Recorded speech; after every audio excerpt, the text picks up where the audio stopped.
Yon, what's up mga kapatids, kalatropa.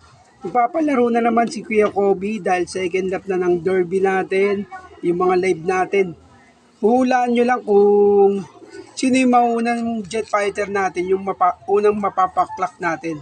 Kaya abangan nyo na lang yung magiging resulta sa YouTube channel natin.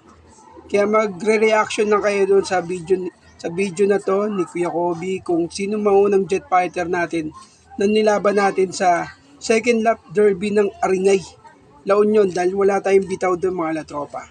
Hulaan natin kung sinong una natin mapapawi. Kung si Little Princess ba o si Clara yung mapapauwi natin. Kaya hulaan natin. Samahan nyo ako mag-aabang sa linggo kung sino yung una nating mapapawi. Kaya panoorin nyo lang yung video na to hanggang huli. Kaya samahan nyo pa rin ako kung si Little Princess